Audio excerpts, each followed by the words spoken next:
नमस्कार शेतकरी मित्रांनो. तुम्ही बघू शकतात आज मी परत एकदा आदरकीच्या प्लॉटमध्ये आलेलो आहे आणि आज माझ्यासोबत आमचे सहकारी विठ्ठल कुलाल सर माझ्यासोबत आहे. ते रहिवासी तसे सोलापूरचे आहे आणि वास्तव्यास ते बारामतीला आहे. इकडं कामानिमित्त आला असता त्यांची एक इच्छा होती की चला बा मराठवाड्यातील शेती पद्धती कशी असते, कारण की आपण ऐकलेलं आहे की मराठवाडा झाला, पश्चिम महाराष्ट्र झाला, विदर्भ झाला, नॉर्थ इंडिया झाला, म्हणजे ह्या सगळ्या गोष्टीमध्ये आपण डिवाइड केलेलं आहे की बाबा कुठं काय चालतं, कुठं काय जास्त चालतं. तर एक पश्चिम महाराष्ट्राला आपण एक चांगली शेती पद्धती म्हणून बघत असतो आणि खरं ते आहे पण, म्हणजे त्याच्यामध्ये काही हे नाही. पण मग सरांचं एक इच्छा होती की चला आलोच इकडं, 1-2 दिवस आले होते कामानिमित्त, तर आपल्याकडची बी शेती पद्धती कशी असते आणि त्यांना बघायचं होतं की इथले शेतकरी कशी शेती करतात. तर आपण आज त्यांच्या तोंडून जाणून घेऊ की त्यांना आपल्याकडची शेती पद्धती बघून आणि कसं म्हणजे त्यांना वाटतंय बा. तर नमस्कार सर. नमस्कार. आमच्या शेती वर्गाला एक मिनिटामध्ये तुमचं मनोगत सांगा की बाबा तुम्हाला कसं वाटलं बा ही शेती पद्धती बघून इकडं.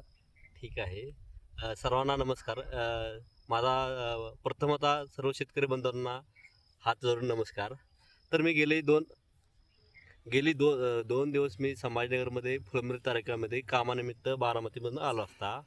मला इथं वेगवेगळ्या पद्धतीने शेती करताना शेतकरी दिसले, प्लस शेतीमध्ये वेगवेगळ्या टेक्निक्स. मी फक्त समजत होतो की पश्चिम महाराष्ट्रातील शेतकरी ॲग्रेसर आहेत किंवा टेक्निकल शेती करतात.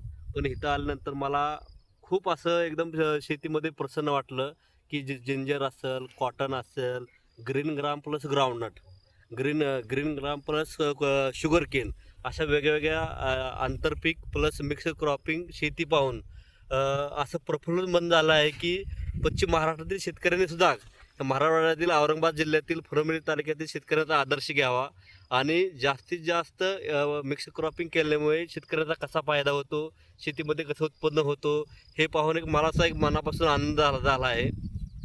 तसंच माझे मित्र दासाहेब डेफले हे त्यांच्या शेतामध्ये आम्ही अद्रक प्लस मकाचं पीक पाहायला आले असताना मला त्यांना एक शेअर करू वाटलं की येथील शेतकरी एवढ्या उत्साहाने शेती करतात. त्यांची सुद्धा माहिती आपल्या महाराष्ट्रातील विदर्भ असतील, पश्चिम महाराष्ट्र, कोकण, मराठवाड्यातील काही भाग असेल, त्यांच्यापर्यंत हे माहिती जाऊन येथील शेतकरी वेगवेगळ्या आंतरपिकामध्ये शेती करून शेतीचे उत्पादन भरघोस काढतात. आणि हे सर्वांना कळवण्यासाठी आम्ही एक छोटासा बाईट ह्यांनी घेतले असता मी मनोगत थोडं व्यक्त केलं. मला ह्या 2 दिवसामध्ये एवढा आनंद वाटला की एवढी भारी शेतकरी शेती करत असताना मराठवाड्याला एक नाव वेगळं लोकांनी केले, ते नाव पुसटलं जाऊन याची सुद्धा ओळख एक चांगल्या पद्धतीने लोकांपुढे शेअर करावे असे मला मनापासून वाटले. तरी मला सर्व मराठवाड्यातील शेतकऱ्यांचा खूप खूप अभिमान वाटत आहे आणि असेच त्यांनी चांगल्या प्रकारे शेती करून स्वतःच्या उत्पन्नामध्ये भरघोस उत्पादन करावे एवढी माझी इच्छा आहे. नमस्कार सर्वांना, धन्यवाद. तर सर तुम्ही आत्ता मागाशी म्हटले की ही शेती माझी नाही, आदरकीचा प्लॉट पण आपला नाही. तसं मी खूप अल्पभूधारक शेतकरी आहे. पण मग म्हणजे शेतकरी वर्गांना पण असं वाटू नये की बाबा आपण दादासाहेबच्या आदरकीच्या प्लॉटमध्ये बसलेलो आहे, कारण की आदरकीचा प्लॉट जर बघितला तर खूप छान पद्धतीने डेव्हलप झालेला आहे. आणि सर तुमचा खरंच मनापासून धन्यवाद. म्हणजे आज आमच्या शेतकरी वर्गाची एक मानसिकता झालेली की बाबा खरंच नुसतं पश्चिम महाराष्ट्र समजा शेतीमध्ये खूप पुढं गेलेला आहे, आमचा शेतकरी वर्ग स्वतःची ताकद विसरून गेलेला आहे कुठंतरी, मला असं वाटतं. पण तुम्ही बघू शकता या 2 दिवसामध्ये तुम्ही जिथं पण गेला, जिथं प्लॉट बघितले, आपण व्हिजिट केल्या, तुम्हाला एकंदरीत खूप बदल वाटला इकडच्या शेती पद्धतीमध्ये. मला अजून एक बोला असं वाटतंय, थोडा वेळ असेल तर दासाहेबांना मी थोडी परवानगी काढून बोला बोला. की मला की आपल्या जमिनी खूप सदृढ आहेत. बरोबर. मी ज्यावेळेस बाहेरच्या राज्यामध्ये फिरलो असता किंवा पश्चिम महाराष्ट्रामध्ये काही भागाने फिरलो असता, तिथे जास्त केमिकल फर्टिलायझरचं ॲप्लिकेशन होत आहे. बरोबर. तरी आपल्या मराठवाड्याला एक मी म्हणतोय ब्लॅक कॉटन सॉइल आपण तसं तर पूर्ण महाराष्ट्रासाठी आपण ब्लॅक कॉटन शब्द वापरतो, पण मला मराठवाड्यामध्ये जास्त ब्लॅक कॉटन आपली समृद्ध जमीन पाहायला भेटली आहे. एकदम काय कसदार जमीन आणि एक लेवलची आपली शेती आहे. तर एक लेवलची शेती असल्यामुळे आपण आंतरपीक एवढे छान पद्धतीने लावले आहेत. मग कॉटनमध्ये तुम्ही ग्राउंडनट बी केला आहे, पिजन बी केले आहे, ग्रीन ग्राम बी केला आहे.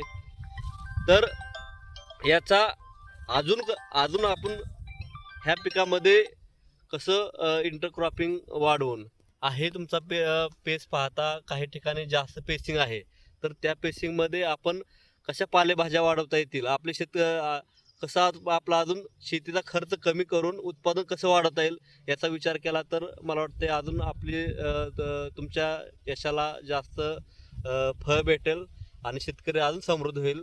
आणि सर्वांना मी येणाऱ्या खरीप सीझनमध्ये, रब्बी सीझनमध्ये तुमच्या पिकासाठी भरभरून शुभेच्छा देतो.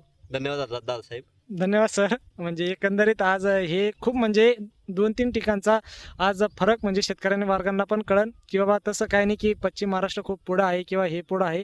आपण पण खूप चांगल्या कंडिशनमध्ये आणि चांगल्या लेवलवर आपण शेती करतोय आणि आमचा शेतकरी नक्कीच स्वतःची ताकद ओळखून अजून चांगल्या पद्धतीने शेती करेल आणि अशी आपण इच्छा व्यक्त करतो आणि या व्हिडिओच्या माध्यमातून इकडं थांबतो. चालेल. धन्यवाद शेतकरी मित्रांनो.